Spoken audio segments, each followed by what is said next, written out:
World Podcast fans. Bruce Kittle here with Emma Kittle. George is on his bye week. I'm not going to disclose where he's at because you don't have a need to know that. But if you're following Instagram, you probably already do know because they're not very good about not telling anybody. Anyway, but we're here and we are super excited with two of our guests. But I'm going to do a little intro and then we're going to have them. We're very grateful. We're very excited about a fundraiser that you're going to hear more about and a super exciting trip to India.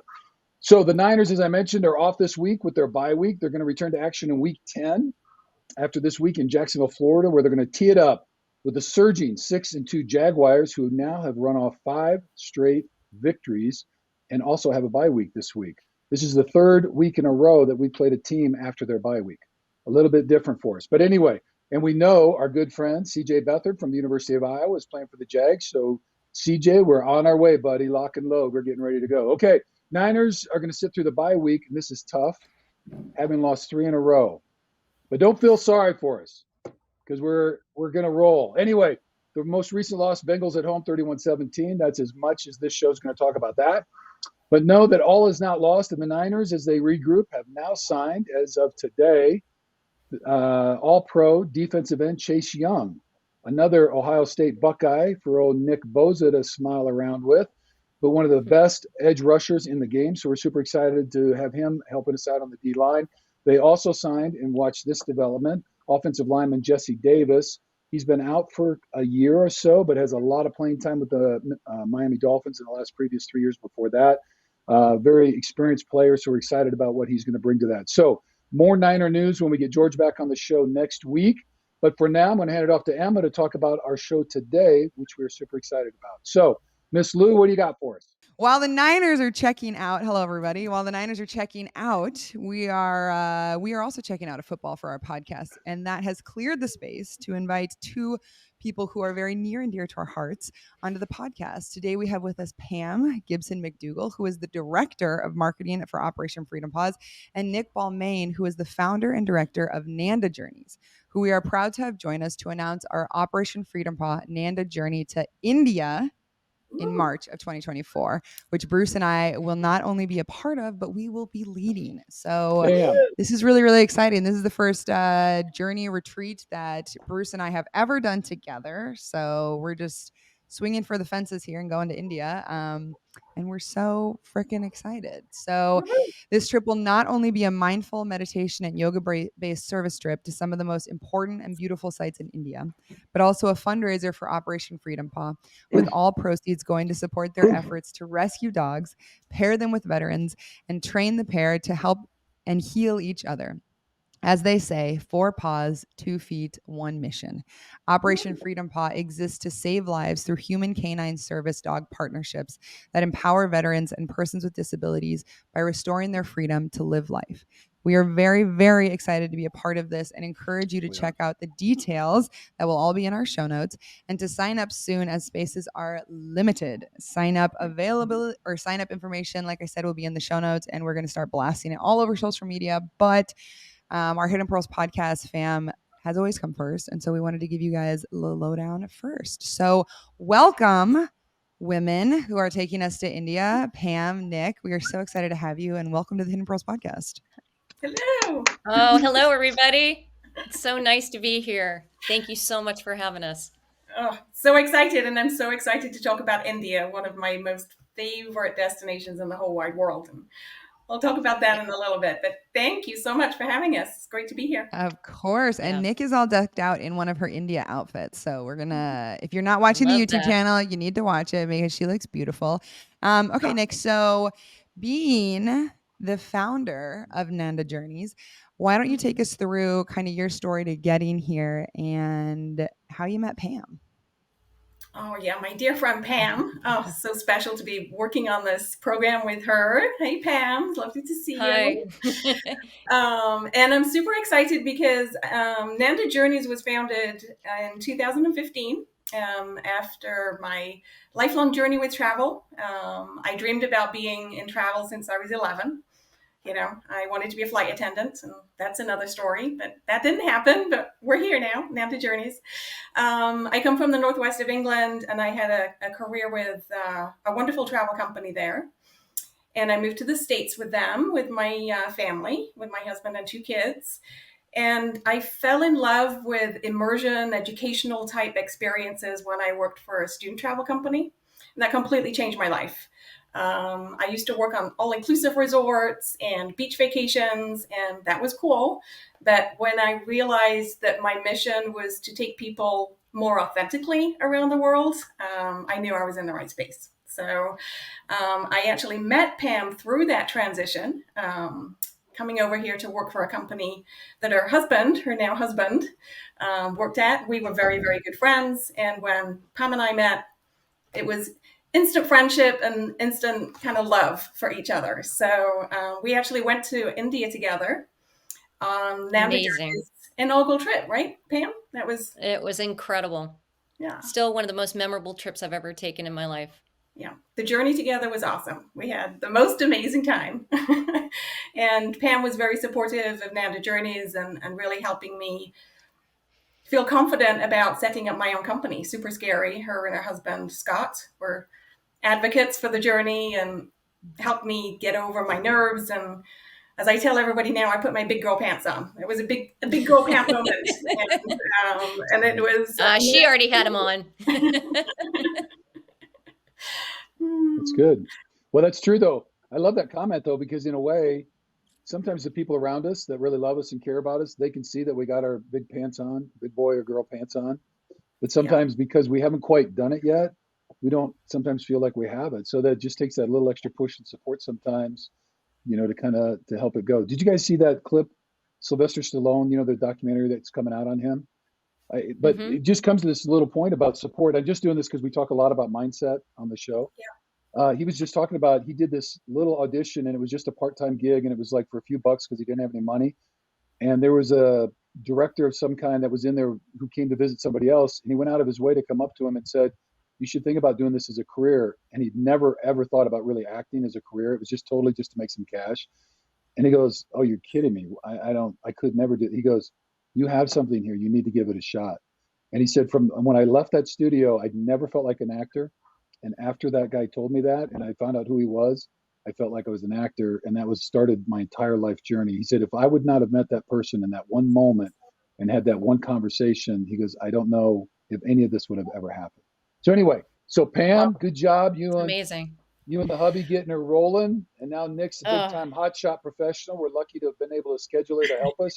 But here we are. So we're on a wait list. She's amazing. Pam knew. Okay. So that's pretty cool. All right. Very good. All right, Pam, I didn't mean to cut you off. Anything else about founding Nanda and all that kind of stuff and you and Pam? No, we're just dear friends, and Pam needs to come down to the beach more often. So Pam, it's been a while. Yes. That's my happy place. That in India. Yeah, well, thank you for sharing so much of that. And so the kind of backstory is so Pam was good friends with Nick, traveled to India, and then now that she's with Operation Freedom Paws, reached out to us about doing a retreat. So after our podcast, we did our Christmas episode. I will also link that in the show notes. But Pam, we have talked a ton about Operation Freedom Paws on our show. We've had Mary on, we've had Ramon and Huey, we've had some other members, but we haven't had you on. And I feel like everybody has gotten a very different face of Operation Freedom Paws, but we have really connected with you and Mary and everybody else, but especially through this journey, we have been talking to you on a regular basis, on a weekly basis. So it's so exciting to share you finally on our podcast. Oh, thank you. So Pam, can you give us a little backstory about how you got here? And obviously do a little special plug for Operation Freedom Paws. Yeah, absolutely. So I came to Operation Freedom Paws in the middle of the pandemic. Both my husband and I were looking to give back during that time, and fell in love, read about, Mary's mission, came to get to know her and said, hey, let's work and look at some ways that we can virtually pivot some of the fundraising during this really critical time. And so that's how we first started, and we fell in love with the mission, and we fell in love with the impact it was making. So it really, for me, was kind of like a professional soulmate, so to speak, in that I grew up, the daughter of a Air Force colonel who served for 30 years. My mom was a fundraiser for Children's Hospital. So that those two aspects of my life kind of came together in this job. And it's really amazing. It's really amazing to watch what happens here every day. And I'm behind the scenes, like seeing the work that the mentor trainers do, that Mary does. When you see the lifelines that these service dogs are to the clients and how hard they work once you put those resources in their hands to heal their lives and to, navigate and thrive. It's really incredible. It's a wonderful thing. So I feel very fortunate. Well, we're fortunate. We're very glad to have you, and we're glad you're with Operation Freedom Paws because you do a lot, as you said, behind the scenes, and a lot to help make all those great stories come true. So it's a really cool thing. So I think, Pops, I think you also yeah, need to read the first two lines of her bio, because I think she skipped over some massive accolades. let me do You that. don't need to be doing that. Oh no, come on. No, let's Pam focus Gibson, on the trip and OFP. she is the director of marketing. We talked about that.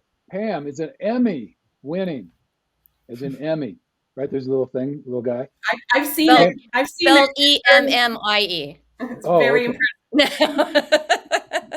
An Emmy-winning They're writer real. and producer with over 20 years of experience working with clients such as NBC, Freeform, People, and Time. She's a storyteller who is passionate about creating compelling messaging and event experiences that inspire action and grow genuine community. Da da da. Yeah. Okay, so Thank you. She's got her how'd you cape kind guys? of tucked back. Yeah, she's got her tape. She's got her cape too. Okay, so now we're here, and we're very, very excited. So can we maybe have like a little? Pam, have you guys ever done a retreat like this, or was it kind of like, has Operation Freedom Paws ever done anything, or was this kind of like? Can you give us a little backstory as to how we got looped into it, or you or Nick? Sure. From our perspective, I feel like we're always looking for ways to further connect those who are passionate about what we do and build our community and find meaningful ways that they can give back. And I think for a lot of people, the ability to travel and experience different cultures um, is one of those gifts that we get in life. And so the ability to do that and have that not only give to the people who go on those trips, but then give back to our mission was really what came to mind. And you see more and more travel that's happening that's purpose driven. So, having this connection with Nick and that being her heart and soul at the core of what she does with these journeys, that seemed like a natural connection for us to work with Nick. And then once we were fortunate enough to work with the 49ers, and the 49ers came into our lives back in November when we had a salute to service weekend that was hosted by the 49ers, and that's when we got to meet you guys, which was amazing. I got to say, it was just such an incredible event where our veteran clients were able to go out with their service dogs, with their families, meet the players, watch the salute to service game. Our founder was honored as the frontline hero of the game. She is a Army veteran, amazing woman. And it was just something that was an unforgettable experience. And we're so grateful because every thoughtful detail was given, from the 49ers to your family. I remember your family coming up to greet everybody, and it was such a lovely thing. And that started that connection. And so then in building this relationship that we've been fortunate enough to have with you, we've seen your love for travel, your love for, that constant learning that comes with travel, and your desire to give back, the way you've advocated for us, the way you've supported us, given us visibility, helped us welcome teams into the program. It felt like a natural alignment to put us all together. And thankfully it was. I just feel like, and I know I'm just speaking for us, but there's such a joy in working with all of you and creating this experience that's not only going to drive well-being for those people who go on the trip, but really profoundly drive it here at home for our clients and their family members. So grateful.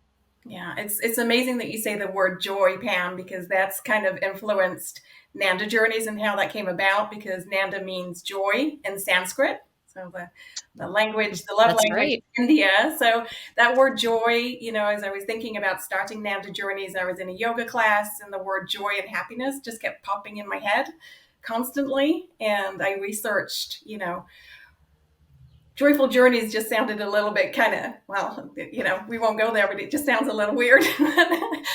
So I'm like, which language can I make this work with? And India being my heart destination, it was perfect. It was instant. It was like Nanda Journeys, travel for people with purpose and passion. And I didn't have to debate with a team of marketing executives for 6 months whether that worked. And we just said, right, let's do it. We're off we go. And so that's why I think this is just such a beautiful collaboration. Bruce and Emma, I feel like I've known you forever, and we've known each other for a few weeks. So I knew in that moment that there was no forcing this. It was meant to be. Pam introduced it at such a beautiful time. And the fact that it's mission-based is another dream of mine, is to do more fundraising type programs, because everybody wins then. The people participating win, they have a great experience, and they can touch and feel the mission. And the people on the other end of the mission, they win, and Nanda wins, So it's such a beautiful thing. And I really hope to do more fundraising type journeys because it's so impactful, and we do great things here and great things when we travel. And it's a beautiful thing. Yes. It is. Well, all right, cool. Pam, did we say enough about Operation Freedom Paws? I guess if they want to watch the best show, but you guys rescue dogs, and then you pair them with often post-traumatic stress vets or vets who are struggling with and have applied for the program. And then you train them together over a very lengthy, extended training period. So it's not just training a dog and handing it to a vet. And then they train together, they get to know each other, they're actually a real team.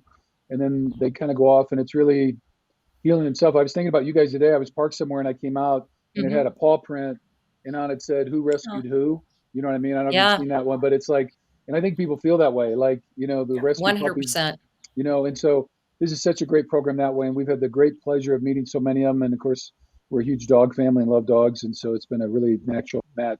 So if people want more information, we'll have the link to the website there. If people want to find out more, there'll also be a link, if you can't make the trip, to their fundraising page. So we'll have all that stuff available. If you want to help support us in any way, you can do that as well.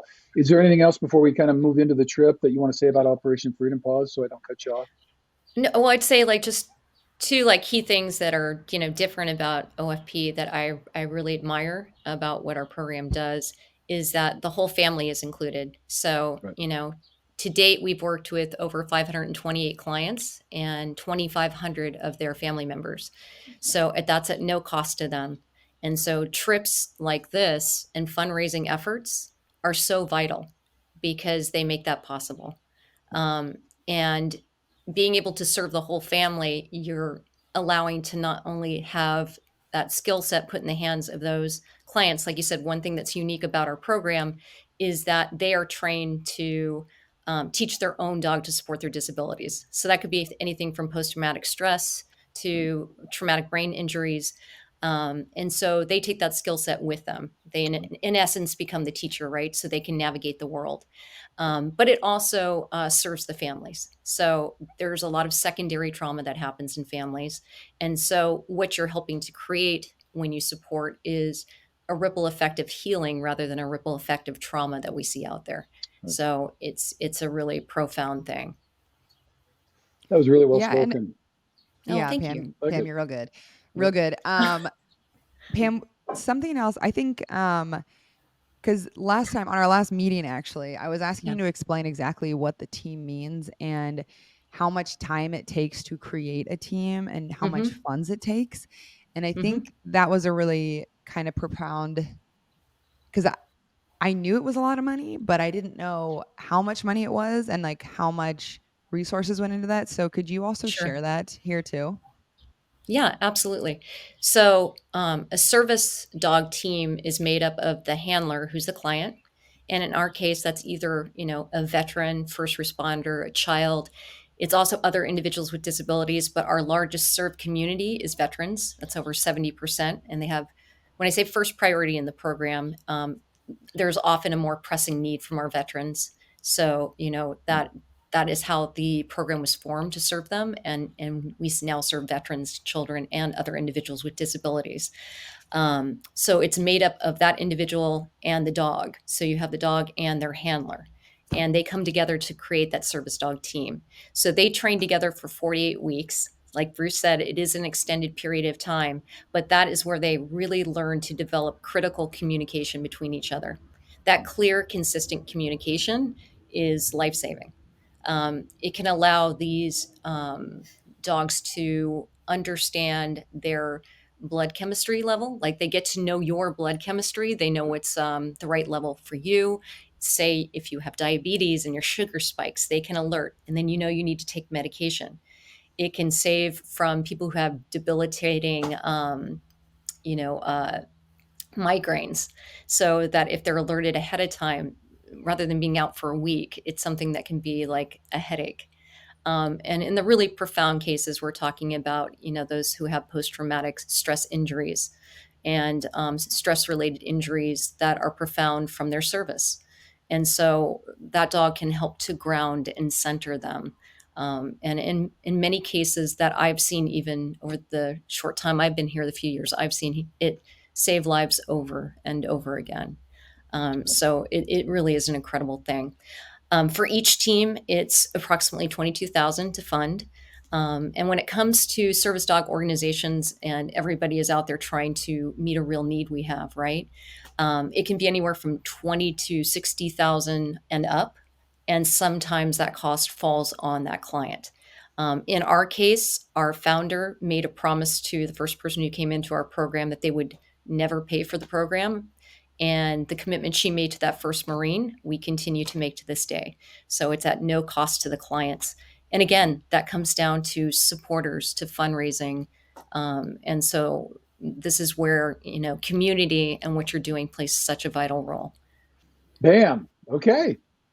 Well, so go to the notes and you can donate, or you can sign up for the trip and come with us and have a heck of a good time. And all proceeds go to Operation Freedom Paws. So, well, let's talk a little bit then. So we've talked about that, and we talked about our prior show and the other stuff that we've been on and we've been talking about. And we've sent, I think we had a team go up from Operation Freedom Paws. We've done a couple games, I think, that way. Mm-hmm. And then just recently, I'm just going to mention this if people weren't aware. So George was nominated and won the Niners Unity Award, which is kind of voted to the teammate that other players feel brings the group together the most and helps with all that kind of stuff. So that was a real honor for George. And this last weekend they did that. And I thought they were going to have a big check, but the Niners then give $10,000 to a charity or nonprofit selected by the player. And so George selected Operation Freedom Paws. So we were super excited, really excited about doing that. So that was really fun. Amazing. And Mary was up and we had team up and all that kind of stuff. And so we got to meet, and then the family who sponsored it and all that stuff. So that was pretty cool. So then we also have coming up Salute to Service. Do you want to say a word about Salute to Service and Operation Freedom Paws' role in that whole thing? Yeah. First, when it comes to the Uni Award, thank you so much for having us out there. Our founder, Mary, and Ramon and Huey, who he is a Army veteran, and his service dog and family, they were out there, and it was such a wonderful experience for them to be out on the field and to take part in this moment with you that's so special, because obviously an award that speaks to the individual who unifies a team is a really meaningful thing. And so it's something I know you must be really proud of, George. We were so honored to be a part of that and really moved by the donation. I probably shouldn't say this publicly, but how many times you guys have made me cry, right? You've seen it with the donations, with the just incredible gestures. It has such an impact. And so grateful for that. Salute to Service. So this is George's second year in a row, right, that he's been nominated. He was in the top 3 last year. Yep. And now has been nominated again this year by his team. So this speaks to that individual who is showing not just around this time of year, but a day in, day out impact on veterans and their families.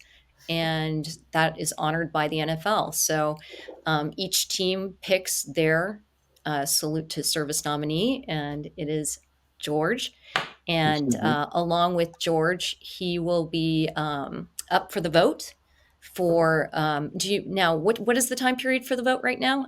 I know it's up now, so please vote. It's like another month. I think it's 30 days or so for the thing. Yeah, I think it's 30 days. Yeah. 30 days. And yeah, he is up for that award, and we couldn't say it would be so well deserved, and we are certainly excited to share it with everybody, and rooting for George to win. Yeah, because he's just a reminder that you can vote every single day. Yep. Oh, that's right. I've set myself a reminder with the link every day. So I'm like, I don't want to forget. I'm like, you told my husband to calendar, so I don't forget. So we'll push out in the story, and that's in the show notes, the link for that. So you can go to the NFL website for that. But salute to service. So yeah, George, very honored. We all are about being part of that, and just grateful for the opportunity to be able to do what we were able to do. So that's a pretty cool story. And I think the salute to service game is at the Buccaneers. Do I have that right? Yes. The 19th. Yep. Mm-hmm. So that's pretty exciting. So we're looking forward to that. So, okay. Yeah. Amazing. Yep. All right. Well, let's jump in. I know people are right on the edge of their seat wanting to know more about this trip. So let's do a little bit more about that. So thank you to both of you for kind of explaining how we got here. We talked a little bit about travel with a purpose. So before we get into the trip details, Nick, do you want to say anything more about Nanda and just how you structure these things? I know you kind of touched on it, but I don't want to cut you short on that. No, not at all. I think it's really my passion is purposeful travel and being responsible. And every program we design, it has a purpose, it has a theme, it has a mission. And around that mission, one of the things we commit to is the travel dollars we spend on behalf of the clients traveling.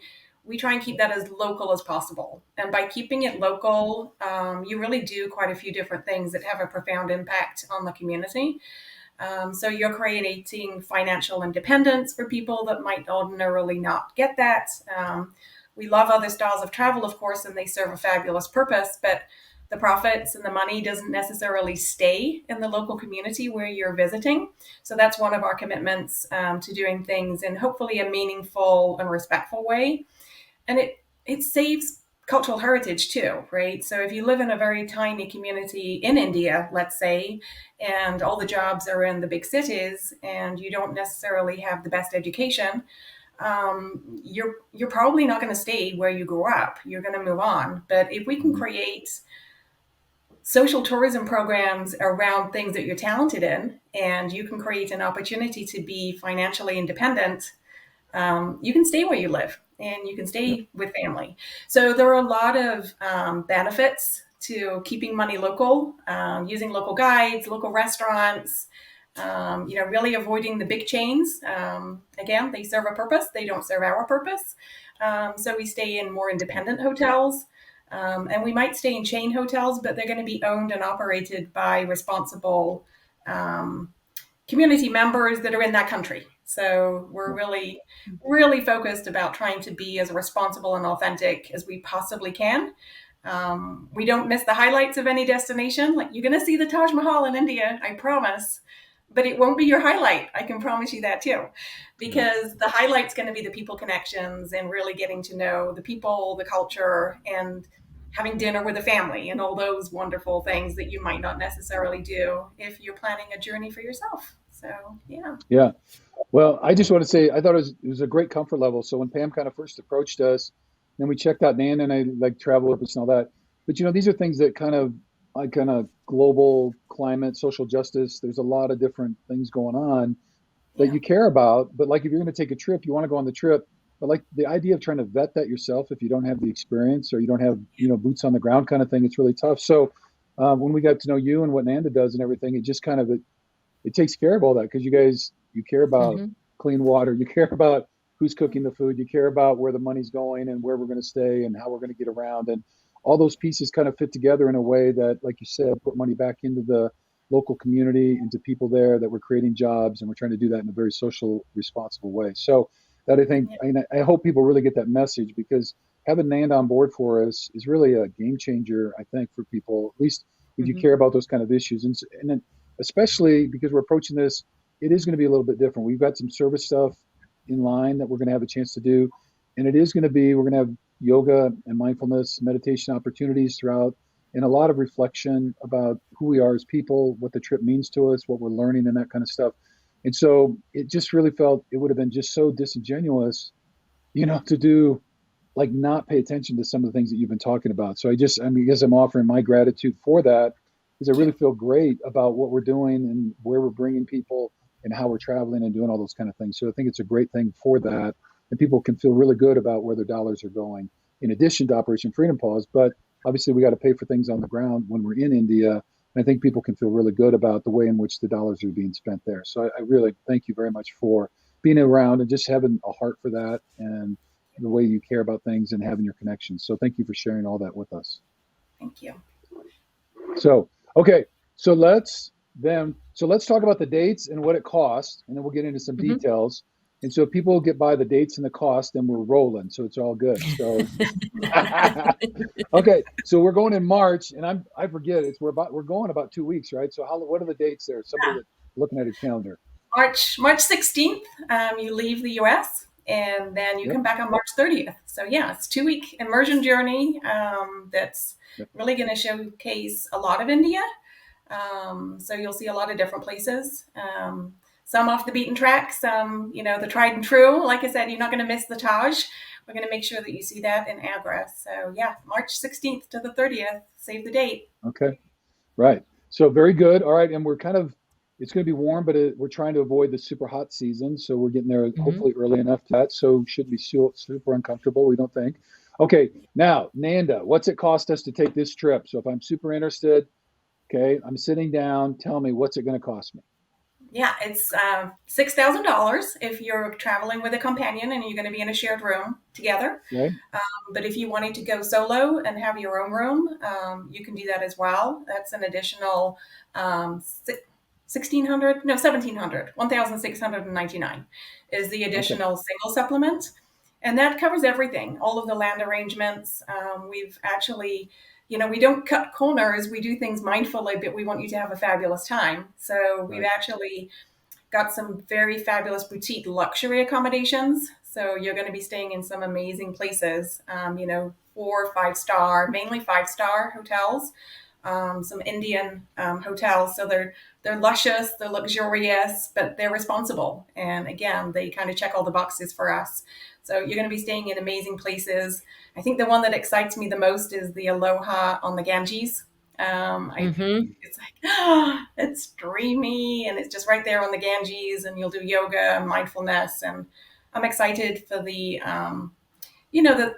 space that you're going to hold for people too. And, sometimes one of the things we try to do is encourage slow travel, right? Sometimes we can check the list and we can check the boxes and ask somebody 2 weeks later what they did. And they're like, oh my God, I don't remember. So I'm so excited that you and, Emma and Bruce are going to be there to help people ground in and reflect on what they're doing, reflect on what they accomplished. And, in Delhi, Delhi's crazy and it's busy and it's hectic. But then we're going to have this kite flying experience for you on a rooftop in Delhi to just like ground in and just reflect on all the craziness of the day. And, we're trying to really create a pace of calm and chaos. I think I said, did I say that? Yeah. It's kind of creating a calm space in a chaotic environment. And then that culminates with the Ganges experience, which is going to be blissful because that's so calm, so spiritual. Rishikesh is the birthplace of yoga, right?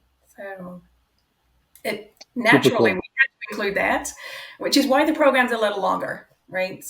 We didn't want to rush you around what they call the Golden Circle, which is Delhi, Agra, where the Taj is, and Jaipur, and then just go home. We was like, well, that doesn't accomplish your mission.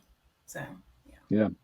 No, indeed not. So we're very excited about the pace of it, that we've got time. We're staying over most places at least more than one night. Like I think there's 1 or 2 of those nights, but for the most part, we've got a chance to really put our feet down and be present. And you're right. The space that we're trying to hold is one of just really being present in the moment. I think, my other international travel has been like really challenging in that kind of way, because I've been to places that are fairly at risk and challenging in that. And they've really taken me out of my kind of, whether you call it first world or whatever, but kind of American U.S. experience. It really, it is, and it takes a little time to acclimate to that and to be able to process it kind of in a group setting, with the context that we're trying to provide. We're very excited about that opportunity. So really like the whole schedule. So it's really cool the way things are put together. So that's really fun. So, all right, cool. All right, Pam, you can jump And in I can anywhere? say Yeah. it's really just being fortunate enough to travel, with Nick on a trip to India. I came away from it feeling very grounded and having a lot of gratitude. And you just, like she said, you can't even start to foresee the experiences that are going to really touch you. Um, I met so many incredible people. Got to go into some of the schools, which people have the opportunity here to do as well, and connect with the kids, which was such a fantastic experience. And to know when you walk through those doors that you're also helping to empower their programs too. Like you said, Bruce, like every step you're taking is one that's empowering us, it's empowering people there. So as you journey there and look to explore your own experience and your own well-being, you are also supporting the well-being of a lot of other people. So it's something to feel really, really good about. Yep. And then there's just the little moments, that aren't as profound, but they just really touch you. Like I remember doing yoga in the morning and the sun was rising, and I looked over, and up on a roof was a family of monkeys that was watching the sunrise with us. And they were. They Yeah. were sitting there watching the sunrise as we were doing yoga. They were watching and they were kind of meditating in their own way. Yeah. So it's incredible because there were those silent moments, and then the ones that are kind of we've been talking about as busy to me, where they're filled with a lot of vibrancy, right? There's a lot of like beautiful like colors and textures and sights to see, and And just an food intersection of a lot of amazing things that happen there, huh? And and food. food. And wonderful food. Yes. Wonderful food. I know Yeah, Emma's it's excited about that, absolutely amazing. right, Emma? You're Yeah. super excited about the food. I'm so excited about the food. And I think, I mean, there's so many pieces that are making me so excited about the trip. I think, about the calm chaos. It feels very yin yang to me to think Mhm. about like sometimes, right? So we're reflecting on travel. Sometimes when I travel, like we're saying, it's go, go, go, and it's really fun and you do all those things. But the downtime, I feel like when something is scheduled where you're like, this is time for you to reflect, or Yeah. this is time for you to walk around or to sleep or to just integrate. I think it's a really important part that sometimes we don't schedule in because we're in a foreign country and we want to see so much. And so when you actually go through, and I'm not going to lie, the website, there is a lot of stuff on the website, but taking some time and reading it and really just integrating in how much stuff that we're going to be doing and seeing and experiencing, it's really, really special. I've read the website probably like 5 times now, and I feel like I learned something new that we're going to do every single time. And so I just kind of want to, well, the other thing I want to say is, as we were getting started, Nick and Pam were like, what are something that you really want to do? And so I love Ayurveda and just the food and the medicine behind it. And so Nick actually found us an Ayurvedic healer that we get to all meet with. And then they're going to share some different recipes with us. But there's so many, we have like 4 different experiences around food. And I just feel like I learned so much about food, and I learned so much about the culture through food. And so the fact that we get to integrate this in and then actually leave with some recipes, and I made sure that I like begged her to schedule this at the beginning of the trip so that we can learn about like all the spices. And I've always wanted one of the spice racks, so I'm so excited. But to go and then know what we're looking for and why we're looking for those things. So the food itself is, I'm very, very excited. But I kind of want to read through. We have some main bullet points on the one pager, and like I said, it's going to be linked in the show notes. But just some key things that we're going to be doing. We're going to be doing some daily reflection, right? So Bruce and I are going to be leading circle every day just to kind of ground down and make sure if there's anything that needs to be processed, just offer some space. You can share, you don't have to share, but just to integrate in with the group that we have. You're going to be engaging with rescued elephants. We're going to be seeing architectural wonders such as the Taj Mahal. We're going to be doing some block printing, so getting into that famous art. And we're also going to go whitewater rafting on the Ganges, where we'll also be doing yoga and checking out there. We're going to be exploring the richness of India's historic spiritual traditions. Like I said, we'll be doing some group circles, and we'll be doing some exploring the world of Ayurvedic medicine through the doshas and the lifestyle and the food. We're taking a traditional cooking class. So excited. A lot of breath work and yoga. We're doing a spiritual blessing ceremony with a local priest. And we're also doing a meditation kind of fly kites experiment. We have another ceremony and yoga on the banks of the Ganges, home of yoga. It's up by the Himalayas. It's like, Can't wait. I just can't wait. I keep Googling photos. I'm so excited. And then we're also, I'm so excited about this aspect, but just the seva and the service part of it and giving back. I feel like it's really understanding different pieces that make this community so rich and vital and like the explosion of life. And so we're going into some schools. We're going to go into a Sikh temple and we're going to be serving some food, another food experience. I saw one of the options that we can choose is chopping veggies. I was like, yes, I'll chop veggies, or you can learn to make the bread.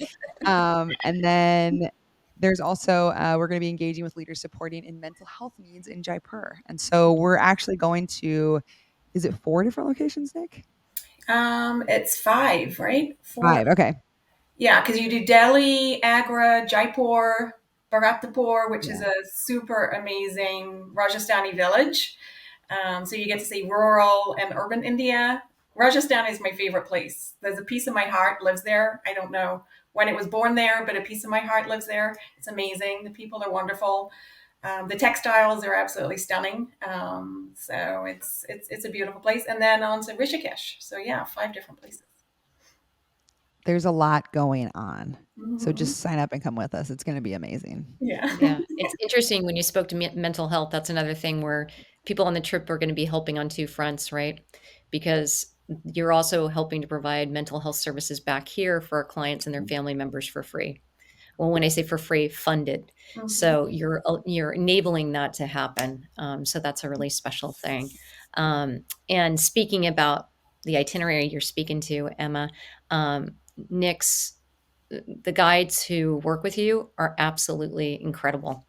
I remember Sandy to this day. So just an incredible experience. You will feel like you are in the best of hands because you are. And they really do guide you along this journey. And it's really wonderful. Yeah, and they're heart centered around their mission too. I was fortunate to be introduced to Balu, who is the partner that owns the operation in India back in 2010. And he's locally known as the Toilet Man by a lot of people because he gives back to his community, and especially in Bharatapur, the school that you'll go to, they've kind of adopted this village over the last few years and installed toilets for the boys and the girls, but really important for the girls because they drop out of school and they reach puberty, and they really need that support. So they've put their sanitation program in there. So you'll get to be a part of that mission as well. So funds are being contributed on your behalf as part of your program to that initiative. They need windows and doors and new flooring, and you'll get to see this, that they provide a quality education in very challenged environments. But without that, these kids would be, out of school at 11 years old. So you'll get to meet Rana, who he's a birding naturalist guide, but he's founded the school. He's so dedicated to the mission. So I'm excited for that. The schools are always my favorite thing. I did gymnastics in Japan, Emma, actually, with school kids in Japan. You could leave me at the schools and come back for me after 2 weeks. I love it. I'm It so is excited. really, that's a very special part of it. Yeah. Okay. Holy cow. Well, Nick, all right. will you actually hold on, one more thing. Nick, will you just talk about like why you love India so much? Or maybe like where this love came for. And I totally understand what you're saying with like a piece of your heart lives somewhere, and so having that kind of soul connection to a place. But can you maybe talk about like how it lights you up and why you love it so much? It's the people. So people always ask me, what is your favorite place to visit? Do you have a favorite? And I love everywhere. Everywhere in the world is beautiful, right? So I can't have favorites. So I coined this phrase that seems to work. It's like I have heart destinations, right? I have heart destinations, and India is one of them. I just feel at home there, and the people, they're so kind, and the culture. Mm-hmm. India is one of those places, and some people listening might say, "Oh my God, people tell me they hate India," and people have used that word. They hate India. I'm like, why? Why do you hate India? I think it's because they haven't been introduced to it in the right way, right? So having somebody that can take you to their country, their community, and really show you the real India, the kindness of the people, the food. I'm from England, so Indian is actually more popular than fish and chips now, as far as food goes in England these days.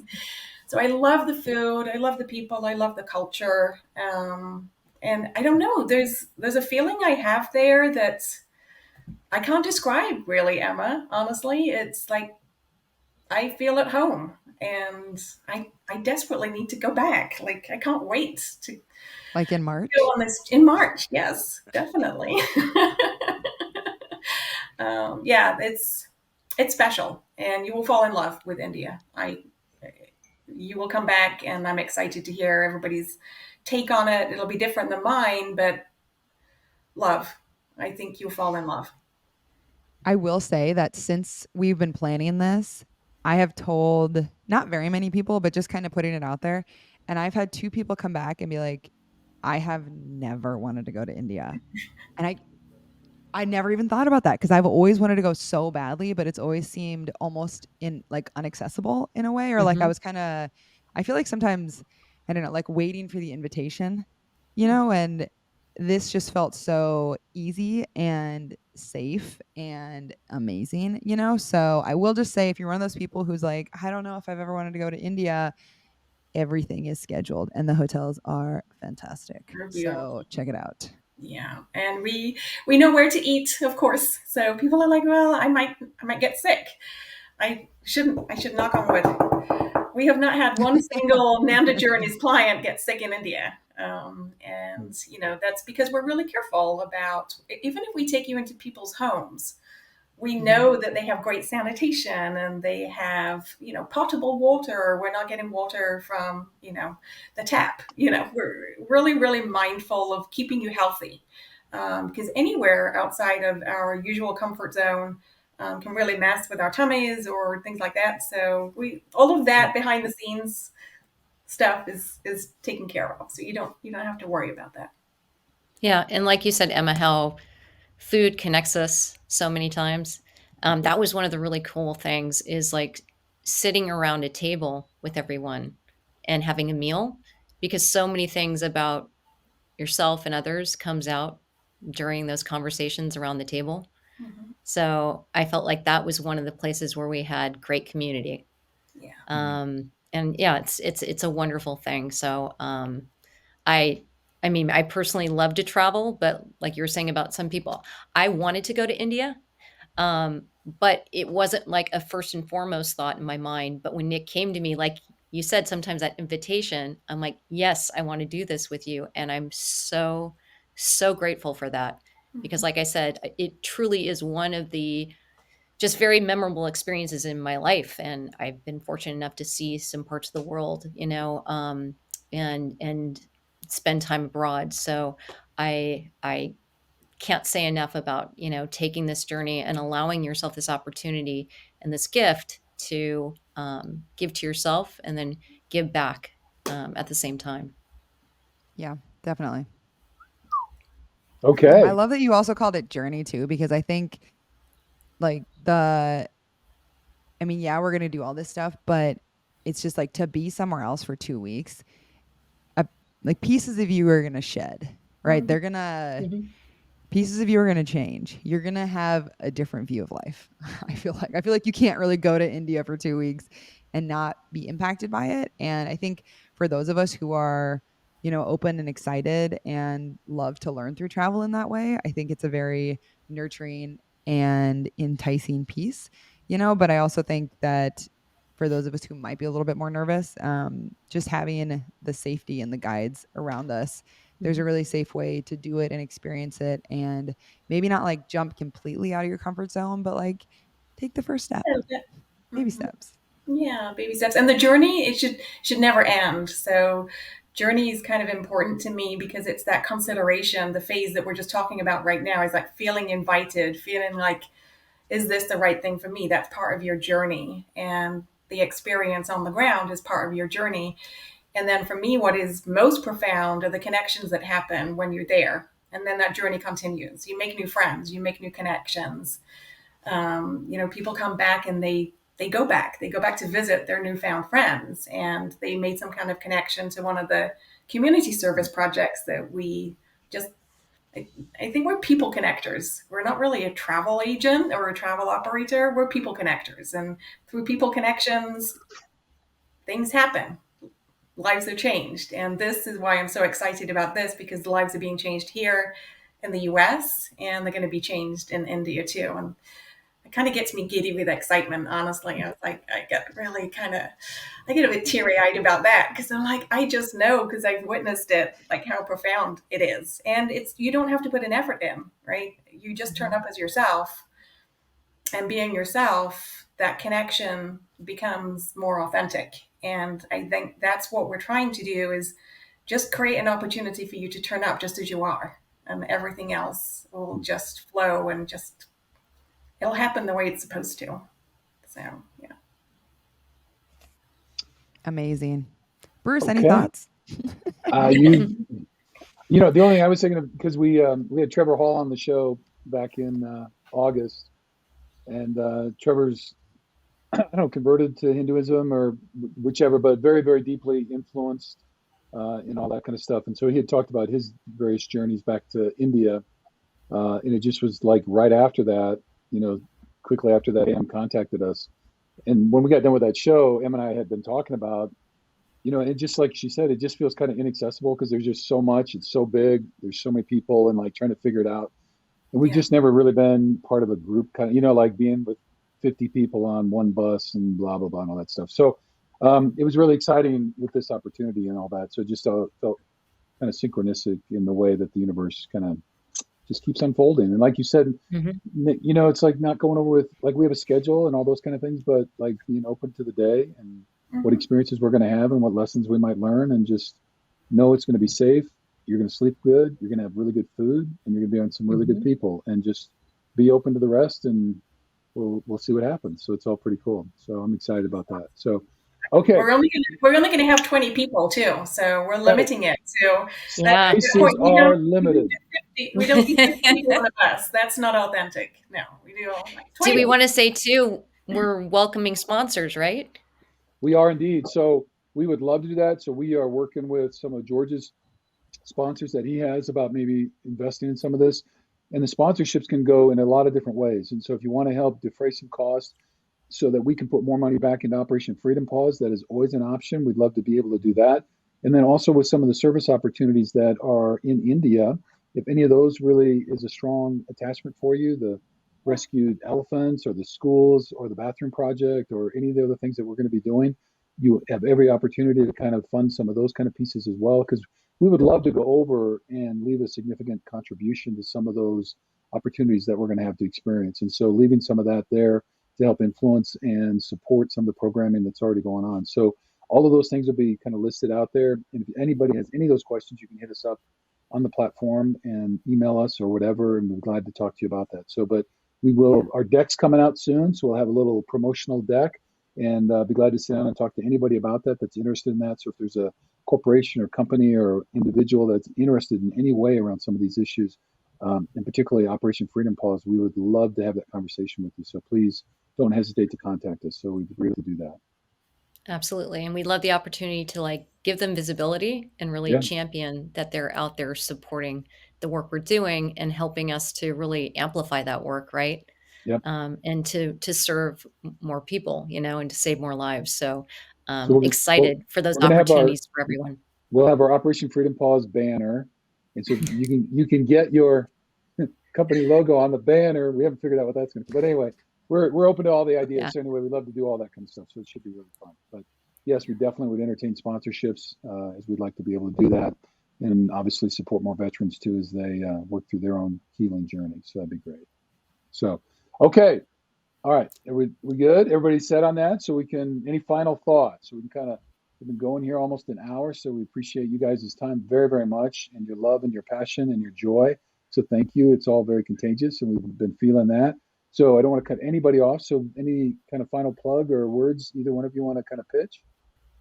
I'm just tremendously grateful. It's super fun. It's like I loved this conversation. I can't believe the time's flown by. It's like, and if anybody wants to talk to me about India, I'm very involved in my business. I might be the founder, but I take a personal family approach to my business. So if anybody wants to talk to me about the program, I'll happily speak to anybody one-on-one.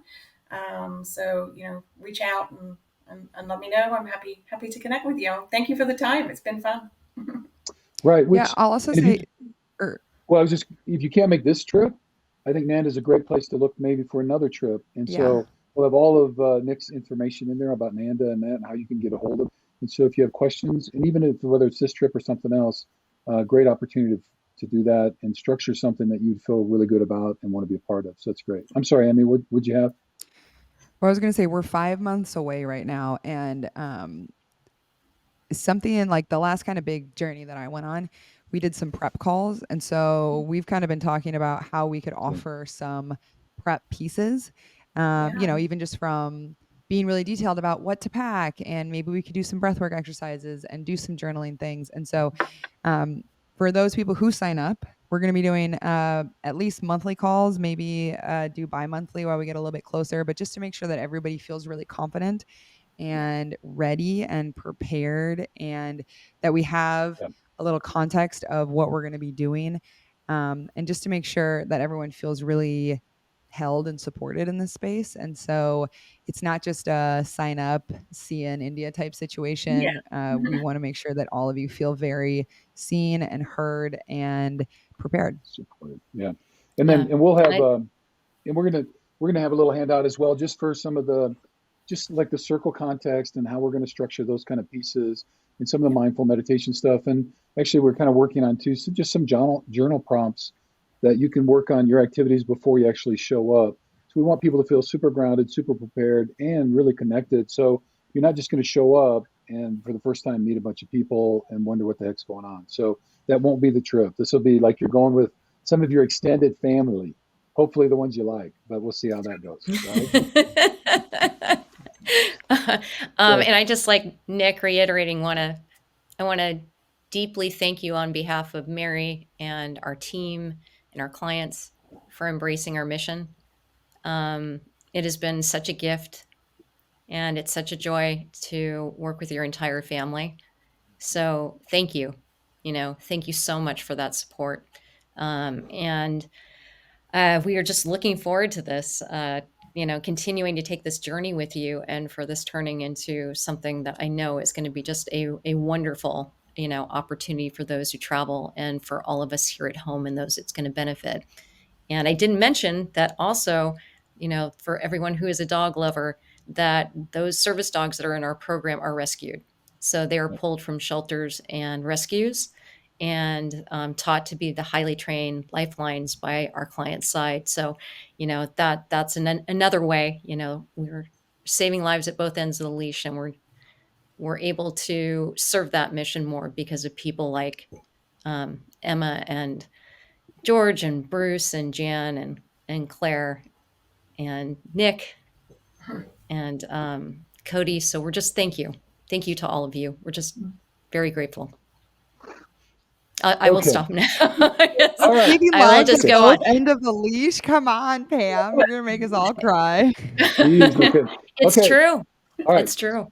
So thank you guys for this conversation. So, and we honestly, this whole thing, but we always kind of end our podcast talking about maybe what hidden pearls you've seen this week. We've kind of been talking about it this whole show, and the hidden pearls for us are just people, moments in your life that you've had some experience around that kind of just give you hope in faith in humanity, and just somebody doing something nice. It could be a single act of kindness, or it could be an organization and all that kind of stuff. So anyway, just wanted to give you that offer, and I'm going to throw Nick up there. It doesn't have to be mine. I'll come back, circle around, but I'm just going to say we've said a lot about that. But anyway, appreciation for creating these kind of opportunities, because I think it really is, it's transformative. And we talk about that all the time. In order to change the world in the way in which, we want to move toward, I'm just going to own this for me, gentler, kinder, more joyful, inclusive world, and peaceful, we have to transform ourselves. And a lot of that has to do with increasing our level of awareness and our tolerance for things that are people that are different. And this kind of travel, I think, really sets people up to drop some of their guards and to be less fearful and to welcome people as humans. Because honestly, most people want a safe place to sleep at night, a way to take care of their family, have a decent meal, and something meaningful to do in their lives. And that, I think, is globally, universally experienced. And so the more we can meet and share those kind of things. And so really excited about the trip from that perspective. So you don't have to, but if there's another hidden pearl you want to mention, I was hearing all the dogs barking, Pam, when we first got started. So that was great. So just knowing that there's more fluffies out there being Yes, rescued. So yes. that's pretty good. We've been to their facility and they've got kind of the kennel shed out there, and all the dogs have their own space and all that kind of stuff. So it's very cool and how well they're taken care of. So that's also certainly a pearl as well. So anybody else want to offer? Yeah. I'll offer something. I think this week I've been really, really challenged with all of the conflict in the world, right? So the Israel, Palestine, and Ukraine, and it's been sitting heavy with me. And it's like I feel that we're not doing enough in that. And I sat with that for a little bit, and I reminded myself of the mission of the student travel organization that I work for, which was actually founded by President Eisenhower post World War II. So his vision was that if we can connect to each other and understand each other's culture through travel and understanding, we won't take up arms against each other. So I think it reinforced for me that travel might seem frivolous and it might seem like a luxury, and it is. It's all of those things.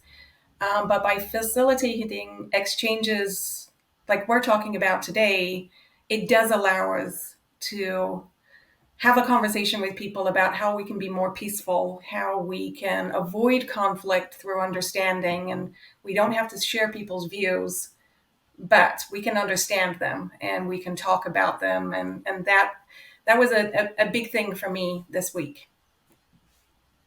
That's huge. Thank you for sharing that. It's really true. Instead of talking, just we get so isolated in our position and we just want to cancel out anybody that disagrees with us and kind of demonize them. And it's just not a solution. I mean, the world's not, we can't survive that way. So we have to be able to listen to and seek understanding even with people that we disagree with and figure out ways to move forward, because that's just the nature of the world. So thank you for sharing that. That's great. Good old Ike. I love it. Yeah. All right. So, Pam, anything else you want to share? You've been just you're weepy and ceremonial and syrupy all day. So finish us off. I know, right? This is why, I'm usually behind the scenes. I think there's one hidden pearl that I'm very grateful for is watching our mentor trainers. There are people who've been through the program who now give back and have that advanced training and help other people navigate that journey. Speaking of journeys, Yeah. When you see clients who come in and based on everything they've been through, that level of trust has been closed off, and you watch it slowly open up again and that circle grow and grow based on what happens to them in the program. That is something that I feel blessed to witness and be here to see. So that's definitely a pearl for me. The other pearl is community, because community is what makes it possible. Mm-hmm. And so when people come in and love our mission and make an impact, and again, I know I've said this to you guys, but that's exactly what you're doing. That is a definite pearl. And those two things coming together is very powerful. Awesome. Love it. All right. Lubu? So for me, my pearl, the quote, "Follow your bliss," has been really big for me lately. And I think even just sitting down and having this conversation and reflecting on, how we met, we started this podcast mid-pandemic because we just felt like we had to do something, to connect with people and share stories and shine some light in a way. And I don't think starting this podcast, we were ever like, we're going to take a service trip to India, raising money for an organization that supports service members and dogs. And it's such a crazy full circle moment, even announcing that we're planning this, because I feel like this wasn't forced, or this wasn't, we didn't push for anything. It was just like this universal alignment of just following your bliss. And I think there's so much magic and medicine in that. And also I just want to, Bruce, I'm glad you're here, but also just like the women doing this, I love it. That makes me so proud and excited. And I'm just really grateful that there's such strong women who are in all of these organizations. So that makes me really happy. Yeah. And the last one is that our app, Hidden Pearl Studio, will launch on November 11th. And that has been a mountain and a half to climb. So that's awesome. We're going to offer, Congratulations. thank you. We're going to offer some sort of discount for anybody who goes on the trip. So you can start practicing with us right away. And then probably throw something over to Operation Freedom Paws also, and figure that out. So yeah, we just are so grateful for you guys, and thank you for being on the show. Bruce, anything as we wrap? Oh, I don't know. The pearls are all flowing. I was just thinking about, like you said, Em, following your More bliss. I was just thinking pearls. about the mindful money that I did this week was the scariest moment. And the idea was this realization at the end of your life that there were things you really wanted to do that you put off and you didn't get a chance to do them. And the trip to India really speaks to that, I think, a little bit. And so just encourage folks, I think the mantra for me that has really been percolating is do it now. It's like you got things on your list, you need to grab them, circle them, and figure out a way to get them done and stop putting things off. So anyway, and I think that's kind of the pearl too, because as we do so, we let go of all the things that bind us to the past and we create the future that we're dreaming about. And I think that's really meaningful and super powerful and really transformative. So, okay, that's pretty much a wrap, I think. We're good. All right, well, I thank you, Pam, Nick, for being with us. Emma, as always, love you deeply and grateful that you're here and safe in your studio there in old California. So we're grateful. And you have your dog with you that used to be with us. So I came home and there's no My rescue pup. Mom put the bed in the garage. So now the bed's not. I love that.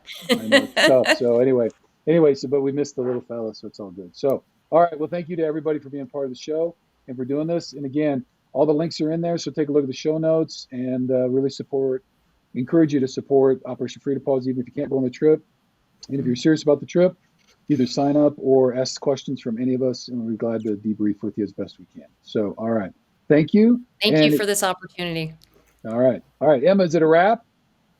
It's a wrap. All right, thanks, guys, and we will see you next week. Go Niners. 3, 2, 1, cut!